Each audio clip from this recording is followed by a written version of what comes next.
어머니, 애한테 줄 반찬인데 설탕을 쓰시면 어떡해요? 왜 저한테 물어보지도 않고 그런 걸 먹이세요 도대체? 어머니, 이 냄새 뭐예요?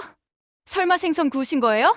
저한테 물어보지도 않고 집에서 생선을 구우시면 어떡해요? 집안 가구며 커튼이며 냄새 배면 어떡하시려고요? 어머님, 앞으로는 체계적으로 어머님이 이 집에서 얼마나 하시나 보고 얼마 드릴지 책정해서 드릴게요. 손자가 밤새 열이 나도 왜 병원 안 갔냐며 몰아세우고 친구랑 통화하면서 우리 엄마도 아니고 시어머니니까 힘들어도 나야 상관없어. 얼마나 하시는지 일단 써보는 중이지 뭐. 그 말을 들은 그날 밤 순의 어머니는 아무 말 없이 그 집을 나왔습니다. 지금부터 그 누구도 예상치 못한 진짜 손절이 시작됩니다. 이야기가 궁금하시다면 구독과 좋아요 꼭 눌러주세요. 여러분의 클릭이 순의 어머니에게 위로가 됩니다. 안녕하세요. 저는 김순애이고 나이는 올해로 61입니다. 남편은 5년 전 간암으로 세상을 떠났고요. 그 후로도 경북 안동 외곽 조그만 집에서 소소하게 살고 있었습니다. 크게 아픈 데도 없고 집 옆 텃밭에 뭐라도 심으면 계절마다 반갑게 열매가 맺히니 그저 감사하면서 지냈지요. 며칠에 한 번은 읍내 요양원에서 어르신들 돌보는 일도 했습니다. 시급은 많지 않았지만 일 마치고 받아드는 현금 봉투가 참 따뜻하게 느껴졌습니다. 제게는 사치가 아닌 고마운 돈이었거든요. 그런데요, 그 평온한 일상에 전화 한 통이 날아들었습니다. 엄마, 잘 지내시죠? 아들 지훈이었습니다. 평소에 자주 전화하진 않지만 할 말 있을 땐 꼭 먼저 전화를 거는 녀석이죠. 예상은 했지만 뭔가 사연이 있겠구나 싶었습니다.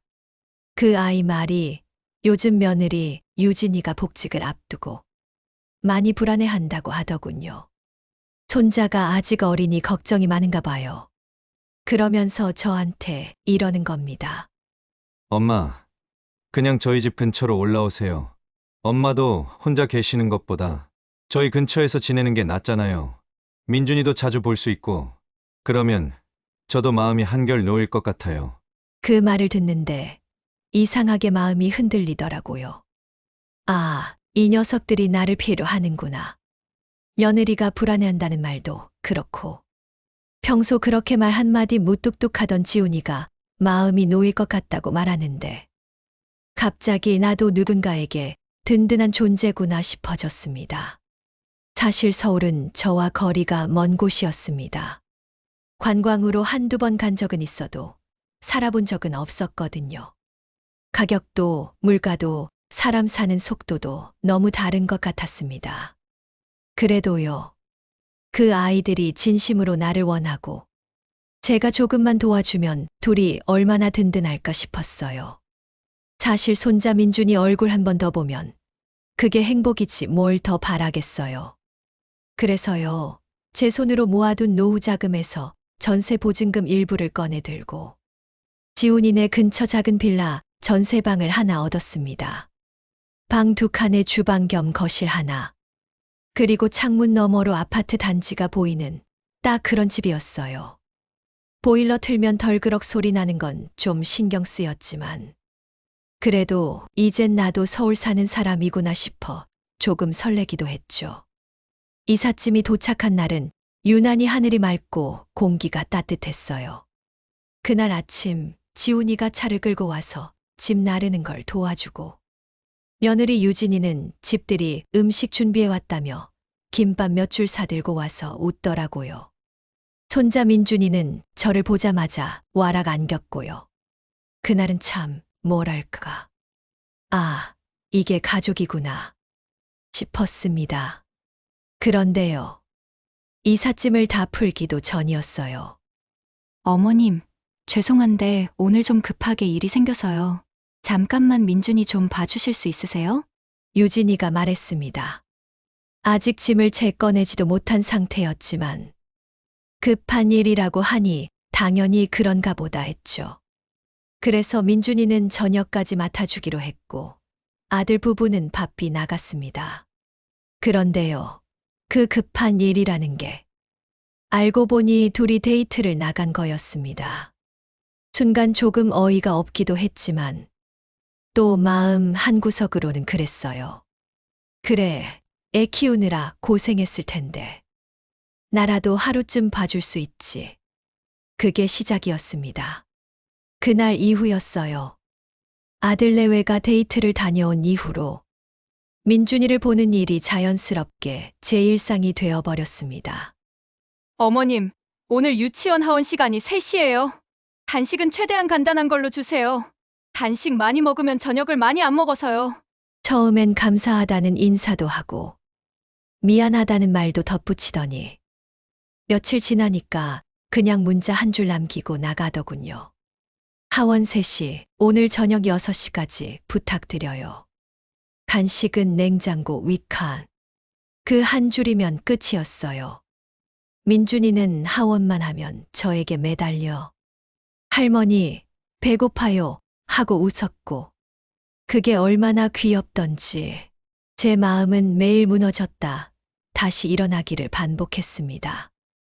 민준이가 배고프다 해서 감자조림을 해줬어요. 달짝지근하게 어릴 적 아들 지훈이가 좋아하던 그 맛으로요.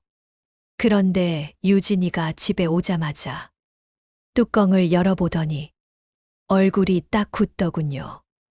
어머님, 이거 혹시 설탕 넣으셨어요? 응, 옛날에 지훈이가 엄청 좋아했던 게 생각나서 진짜 조금만 넣었다. 어머니, 애한테 줄 반찬인데 설탕을 쓰시면 어떡해요? 아이들 미각 발달 시기엔 단맛 제한해야 해요. 설탕은 좀 자제해주세요. 그 후로는 냉장고 열어보는 것도 눈치가 보이더군요. 며칠 뒤엔 민준이 영양을 생각해 고등어를 마트에서 사와서 구워줬습니다. 후드 켜고 창문도 열고 기름 안 튀게 종이 포일도 깔았죠.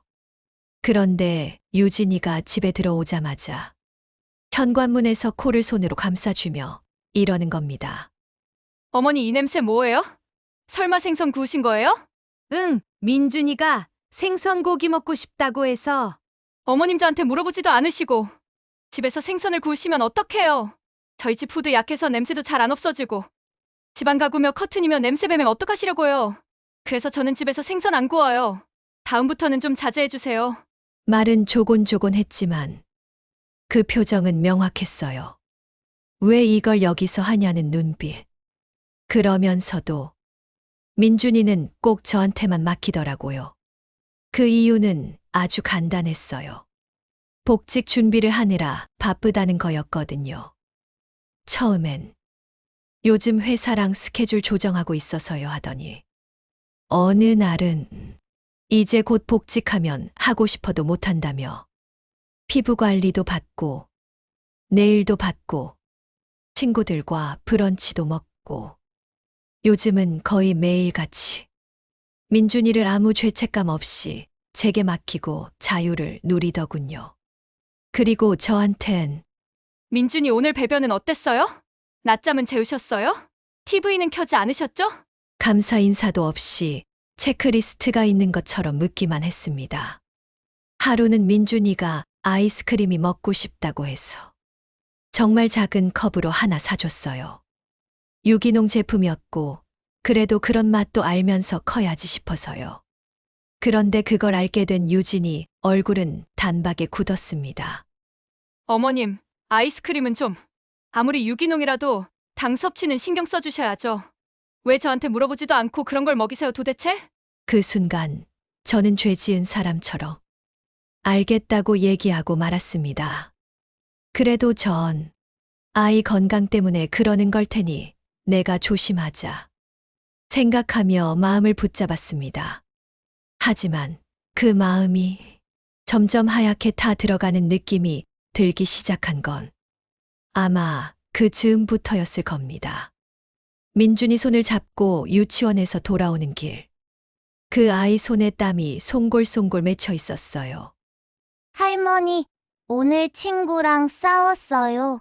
치유가 나를 먼저 때렸어. 그 말을 듣는데 가슴이 뭉클하더라고요. 참 이상했어요. 민준이는 제 아들이 아니고 손자인데도 그 눈에 눈물 고이는 걸 보니 제 심장이 먼저 아프더군요. 그래서 민준이를 달래며 기특하다, 잘했단 말을 수십 번 해주고 집에 와선 좋아하는 달걀말이에 김치볶음까지 해서 저녁상을 차렸죠. 그런데 유진이는 현관문 열자마자 손등으로 코를 막더니 이러는 겁니다. 어머님 또 뭘 하셨어요? 며칠 전에도 냄새가 안 빠져서 커튼에 페브리즈 뿌리느라 고생했는데 요즘 음식 냄새 되게 오래 가는 거 모르세요? 그 말에 제 손에 들려있던 접시가 잠깐 흔들렸어요. 또라는 말, 그건 실수가 반복된 사람에게 하는 말 아닌가요? 내가 지금 뭐 민폐라도 된 걸까 싶더군요. 그래도 꾹 참았어요. 아들네 집에서 며느리에게 싫은 소리 듣고 싶지 않았어요. 그저 조심히 살자고 마음을 먹었죠. 그런데 며칠 뒤 유진이가 제게 이런 말을 꺼내더군요. 어머님, 제가 다음 달에 복직할 것 같아요. 그래서 이제 좀 체계적으로 정리하려고요. 어머님께 그 민준이 돌봐주시는 것도 정말 감사하고 어머님도 생활이 있으시니까 뭐라도 드려야 하잖아요. 그래서 제가 말했죠. 됐어. 이게 뭐 돈 주고받을 일이니? 민준이는 내 손 주고 난 그냥 그저 도와주는 거지. 그랬더니 유진이 입꼬리가 올라가면서 참 싸늘한 말투로 이러는 겁니다. 아니에요, 어머님. 그래도 일은 일이니까요. 이제부터 체계적으로 얼마나 하시나 보고 얼마를 드릴지 책정해서 드릴게요. 저 복직하면 월급 받잖아요? 일단 어떻게 하시나 좀 볼게요. 그 순간 귀에서 웅 하는 소리가 들리더군요. 얼마나 하시나 보고요. 그 말이 자꾸 맴돌았어요. 제가 무슨 가사도우미인가요? 며느리 눈에 나는 그냥 실습하러 온 돌봄이었다가 이제 시급 계산 대상으로 바뀐 건가요? 순간 제가 이 집에서 어떤 존재인지 정말 똑똑히 깨달은 것 같았습니다. 아들 지훈이는 옆에서 유진이 말이 틀린 건 아니에요. 엄마도 부담되실 수 있으니까 서로 정확히 하자는 거죠. 어느 정도 드릴지는 일단 생각 중이에요. 이러고 말하는 겁니다. 그 말을 듣는데 정말이지 숨이 턱 막히는 것 같았습니다. 내가 원하는 건 돈도 인정도 아니었어요. 그냥 사람 대 사람으로 고맙다는 말, 수고했다는 말. 그 한마디였어요. 그날 밤 민준이 책 읽혀 재우고 집에 돌아가려고 현관 앞에 섰어. 잠깐 눈을 감았습니다. 이 집에 내가 왜 왔을까? 그 물음이 비수처럼 가슴속에 꽂히더군요. 그 일 이후 저는 민준이를 보면서도 자꾸만 멍해질 때가 많아졌습니다. 아이 눈을 보면서도 제 마음 한켠은 자꾸 발가 벗겨지는 느낌이랄까요. 얼마나 하시나 보고 드릴게요. 그 말이 귓가에서 사라지질 않았습니다. 그 주 금요일, 유진이가 저녁에 저를 따로 불렀습니다. 어머님, 내일 말씀 안 드렸죠? 저희 엄마랑 언니네 식구들이 잠깐 오기로 했어요. 오랜만에 다 같이 모이는 자리라서요. 그래? 그럼 내가 뭐 좀 도와줄까? 안 그래도 식사를 어떻게 해야 되나 걱정됐는데 어머님이 도와주시면 저는 너무 좋죠. 그 말에 저도 모르게 그래, 그건 그거고 오랜만에 사돈도 뵙고 인사도 드릴 겸 한번 해보자 하고 좋게 넘겼습니다. 그래서 토요일 아침부터 부랴부랴 장을 봐서 부침개 반죽 준비하고 나물무침, 달볶음탕, 잡채, 과일까지 손질했어. 유진이네 주방을 꽉 채워놓았습니다. 오랜만에 손 풀면서 이 맛이었지. 내가 가족들 밥상 차리는 게 하는 생각도 들었습니다. 지훈이는 늦잠 자고 손자 민준이는 저랑 같이 부엌에서 감자를 씻고 있었습니다. 그런데요. 며느리 친정 식구들 도착한 시간 전쯤이었어요. 유진이가 조심스럽게 제게 다가오더니 이런 말을 하는 겁니다. 어머님, 오늘은 혹시 저녁 때까지만 좀 나가 계실 수 있으실까요? 어머님 집으로 가셔서 좀 쉬셔도 되고요. 응. 그게 무슨 말이니? 사돈 오시면 오랜만에 인사라도 드려야지. 제가 물었더니 유진이 표정이 바뀌더군요. 아, 그러니까 저희 엄마께서 좀 예민하셔서요. 어머님 계시면 괜히 불편해하실 수도 있고요. 오늘은 저희 가족끼리만 있는 게 좋을 것 같아요. 불편하게 생각하지 마세요, 네? 그 순간 제 귀에서 심장 소리가 들리더군요. 제가 그 집 주방에서 몇 시간이나 반죽하고 볶고 썰고 기름 튀겨가며 준비해놨는데 이젠 나가달라고요? 그럼 내가 차려놓은 음식은? 제 목소리는 거의 속삭임처럼 나왔습니다. 아, 너무 감사하죠. 진짜 완전 도움됐어요. 근데 이제 마무리는 저희가 알아서 할게요. 오늘은 그냥 어머님도 쉬세요. 쉬라고? 전날부터 준비했어. 이른 아침에 시장에서 장 보고 손가락에 칼자국까지 내면서 준비해놓고 지금 나가서 쉬라고? 집을 나서면서 현관문을 닫는 제 손이 얼마나 떨렸는지 모릅니다. 밖으로 나오니 햇빛이 무색하게 눈앞이 흐렸습니다. 근처 공원을 맴돌다 버스 정류장 벤치에 앉았어요. 지나가는 사람들이 웃고 가족들끼리 피크닉하는 풍경 속에서 저 혼자만 쓸쓸한 짐처럼 놓여 있었습니다. 그날 밤 저는 스스로에게 처음으로 솔직해졌습니다. 이 집에선 내가 가족이 아니구나.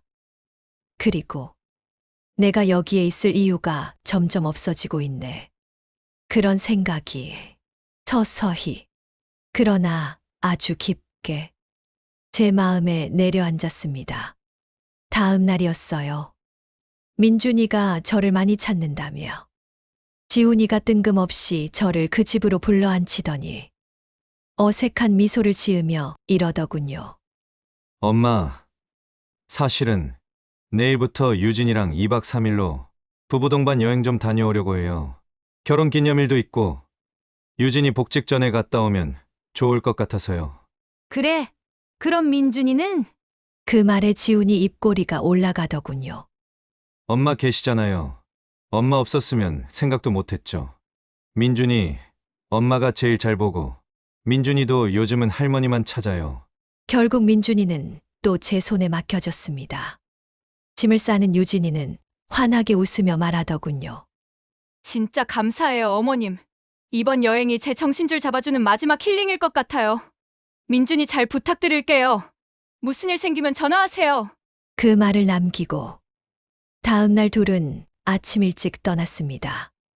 처음 하루는 괜찮았어요.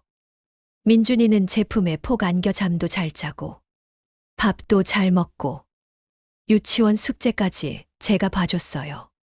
그런데 둘째 날 밤, 자기 전부터 아이가 자꾸 몸을 뒤척이더니 한밤중에 갑자기 훌쩍훌쩍 울기 시작했습니다. 할머니 머리 아파요. 추워요. 아이 이마에 손을 올려보는 순간 손끝이 될 만큼 이글거렸습니다. 얼른 해열제를 찾아 먹이고 젖은 수건을 이마에 올려주고 몇 분 간격으로 갈아주며 밤을 꼴딱 샜습니다. 잠도 못 자고 물도 못 마시고 단 한순간도 아이 곁을 떠날 수 없었어요. 아침이 되자 민준이 열은 조금 내려갔지만 기운이 없어 몸이 축 늘어져 있었고 그 얼굴이 어찌나 안쓰럽던지 그래서 지훈이에게 전화를 했습니다. 지훈아, 어젯밤에 민준이가 밤새 열이 났었다. 지금은 미열 정도만 있는데 너희들 언제쯤 집에 도착하니? 나도 어젯밤에 잠을 한숨도 못 자서 좀 힘이 드는구나. 엄마, 지금은 열 많이 안 나는 거죠? 저희 저녁에나 돼야 도착하고 더 일찍은 저희도 일정이 있어서 못 가요. 엄마가 이왕 봐주는 거 조금만 더 봐주세요. 일정을 바꿀 수는 없는 거니? 네, 엄마. 그건 좀 어려울 것 같아요. 엄마 지금 차 타야 하니 나중에 집에 가서 봐요. 하며 전화를 뚝 끊어버렸습니다.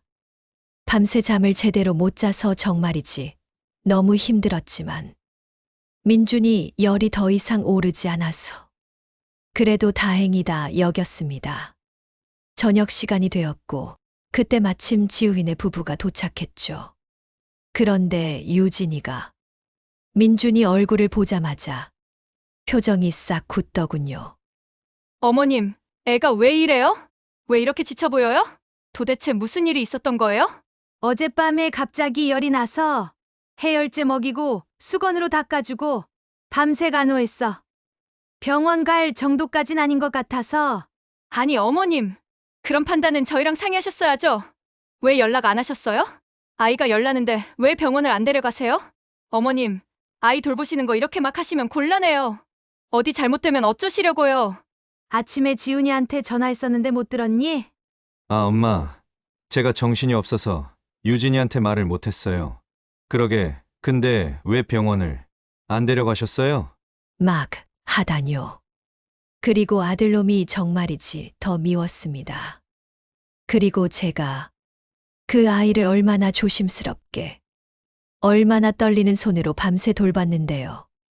그 말에 입술이 파르르 떨렸지만 그 앞에서는 아무 말도 할 수 없었습니다. 지훈이는 옆에서 유진아, 엄마도 나름대로 판단하신 거잖아. 너무 그러지 마. 하면서도 눈을 마주치지 못했습니다. 그날 밤 민준이 이마에 손을 올려놓고 앉아 있는데 눈물이 멈추질 않았어요. 내가 뭘 잘못한 걸까? 내가 부족했던 걸까? 아니면 이 아이들이 처음부터 날 필요로 했던 게 아니었던 걸까? 그런 생각이 머릿속을 헤집기 시작했습니다. 그리고 그 순간 제 안에서 뭔가가 툭 하고 부서지는 소리가 났습니다. 얼마 후 그날은 늦은 오후였어요. 민준이랑 놀이터에 다녀온 뒤 거실 소파에 앉아 민준이에게 책을 읽어주고 있는데 유진이가 안방문을 닫고 전화를 받더군요. 처음엔 대수롭지 않게 넘겼는데 이내 그 아이 목소리가 점점 또렷하게 들려왔습니다. 언니? 아니, 애는 시어머니한테 맡기고 방으로 들어왔지. 우리 엄만 허리 아프다고 못 본대. 근데 시어머니는 우리 엄마도 아니고. 당신이 좋다고 애 봐주시는데 힘들어도 나야 상관없지. 어차피 그래서 올라오신 거고. 순간 제 손에 들린 책장이 덜컥 멈췄어요. 응, 우리 집 근처에 얻어놓긴 했는데 거긴 거의 안 가시고 계속 우리 집에 계시지 뭐. 민준이 보느라 바쁘니까. 뭐 그냥 자연스럽게 애 맡아주는 사람 하나 더 생긴 거지. 복직하면 좀 드릴 생각은 있는데 아직 얼마나 줄지는 모르니까 그냥 일단 써보는 중이지 뭐. 그 말을 듣고 가슴이 쿵 내려앉는 느낌이 들었습니다. 써보는 중, 애 맡아주는 사람 하나 더. 제가 이 집에서 그냥 그렇게 취급되고 있었던 겁니다. 그 말들이 장난처럼 웃으며 나온다는 게 더 무섭고 소름이 끼쳤습니다. 유진이 말대로 저는 전셋집 얻어놓고도 그 집엔 거의 발도 못 들이고 민준이 하원 시간에 맞춰 지훈이네 집에 가고 밤에는 그대로 눌러앉아 자는 게 일상이 돼 있었습니다. 집만 풀어놓은 집엔 먼지만 쌓여가고 있었고 현관에 있는 제 신발은 한 번도 다를 기회도 없이 그대로였죠. 유진이는 그걸 고맙다고 말하지 않았습니다. 미안하다고도 괜찮으시냐고도 묻지 않았습니다. 그쵸. 편하다. 당신이 좋아서 봐주는 거다. 우리 엄마 아니라서 시어머니 힘든 건 괜찮다. 그런 식으로 절 무슨 보모처럼 다루고 있었던 거예요. 그날 밤 저는 결심했습니다. 전부 다 자고 있는 밤이었고 민준이 역시 꿈나라에 가 있을 시간이었습니다. 민준이를 한 번 더 보고 싶어 살그머니 방 문을 열었고 잠들어 있는 아이는 어쩜 그렇게 평화로운 얼굴을 하고 있는지 이마에 살짝 입을 맞추고 이불을 목까지 끌어올려 줬습니다. 그리고 제 손으로 민준 손바닥을 꼭 쥐고 한참을 가만히 있었어요. 우리 민준이 건강하게 밝게 자라야 해. 할머니는 네가 너무너무 좋았단다. 눈물이 뚝 떨어졌지만 입술을 깨물며 참았습니다. 그리고는 부엌에 노트 한 장을 꺼내 몇 자 적었습니다. 지훈아, 유진아, 너무 늦기 전에 나는 내 자리로 돌아가려 한다. 민준이를 많이 사랑했고 너희한테도 잘해주고 싶었어. 하지만 난 이 집에서 그저 가사도우미일 뿐이었다. 잘 지내렴. 엄마, 저는 바로 전셋집으로 돌아가 서랍을 열어 접어둔 옷을 캐리어에 조심조심 담으며 이런 생각을 했습니다. 이제 그만해야겠다. 도대체 내가 뭘 위해 여기까지 왔나? 집을 얻어놓고도 저는 제대로 집에 머물지도 못했습니다. 지훈이 집 소파에서 민준이를 재우다 같이 꾸벅 졸고 식탁 구석에서 반찬통에 밥 퍼서 대충 식사하고 욕실에서 샤워하면서도 늘 신경은 민준이에게 가 있었습니다. 가만히 생각해보니 이사를 오라고 한 게 저를 위해서가 아니라 자기네들 편하려고 그저 부담 없이 부려먹을 수 있고 손자라면 끔찍한 걸 아는 그 아이들이 저를 이용한 거겠지요. 이른 새벽 첫차 시간에 맞춰 조용히 현관을 나섰습니다. 그날따라 서울 새벽바람이 매섭게 느껴졌지만 제 마음은 이상하게도 아주 고요했습니다. 버스에 올라 창가에 앉으니 불 꺼진 아파트 단지가 멀어져 갔고 그 속엔 제 그림자 하나 더는 남아있지 않았습니다. 그 순간 심장이 툭 하고 한 번 더 내려앉았습니다. 하지만 이번엔 슬픔이 아니라 해방감이었습니다. 버스가 고향 터미널에 도착했을 때 처음 든 생각은 공기가 다르다는 거였습니다. 서울의 공기는 왠지 숨조차 내 마음대로 쉴 수 없던 곳이었죠. 무거운 캐리어를 끌고 익숙한 골목을 걸어 집 앞에 도착했을 땐 벌써 해가 살짝 올라 있었습니다. 문을 열자 먼지 쌓인 신발장이 가장 먼저 저를 맞이했어요.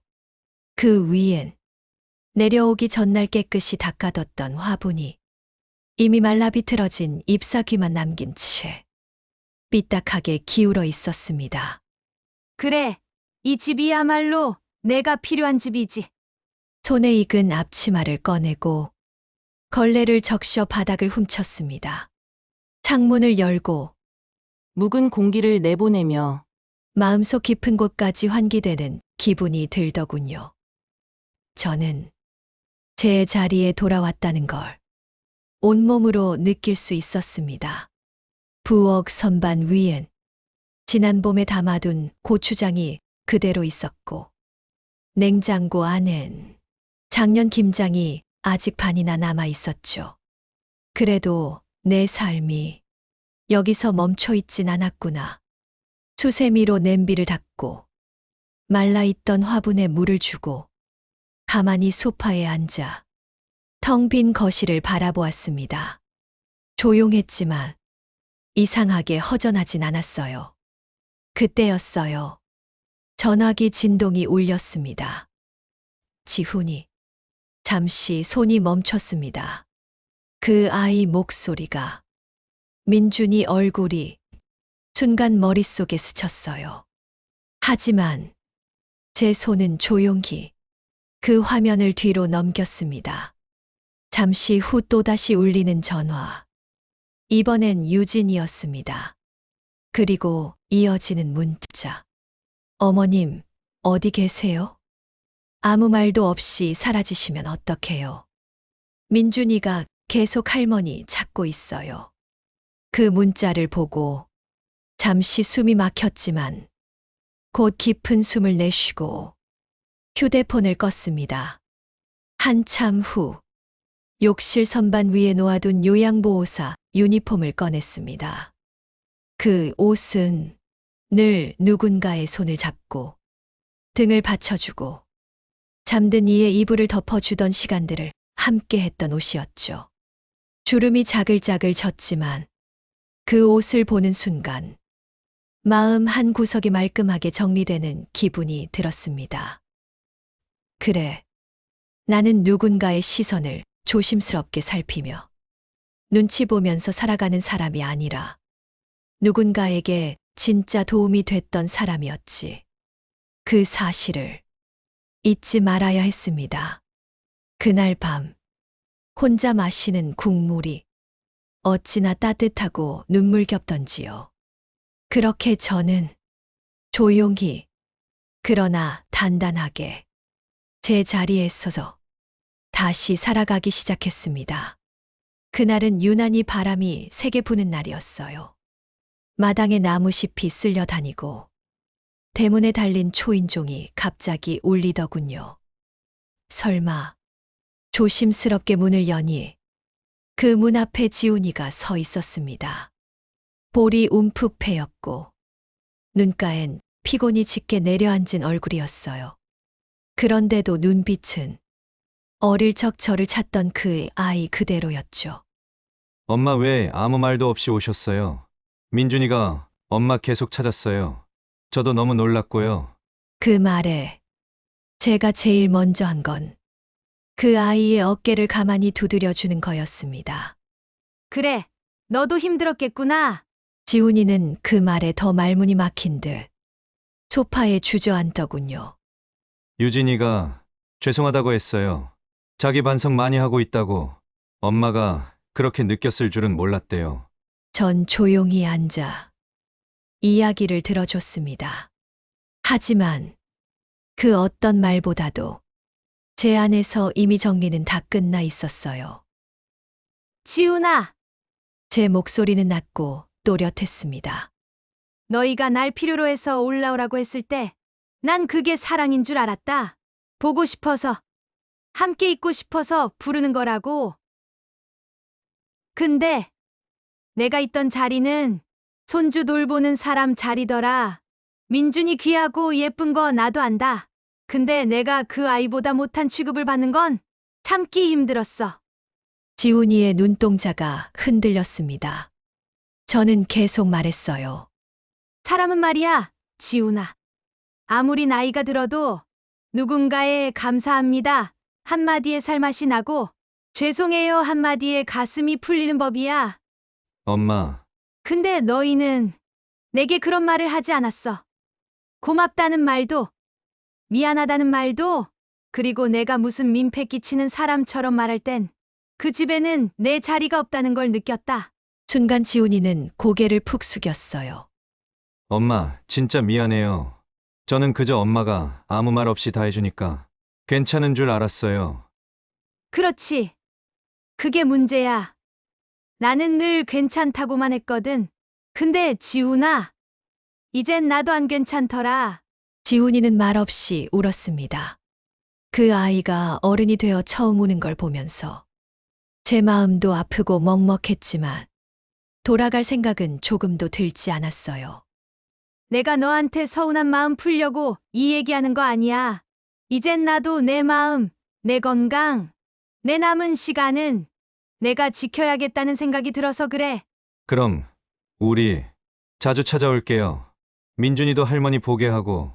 그래, 찾아오는 건 좋아. 근데 다시는 날 당연한 사람으로 만들지 말아다오. 지훈이는 한참을 앉아 있다가 조용히 일어났습니다. 엄마, 고마워요. 이제야 알았어요.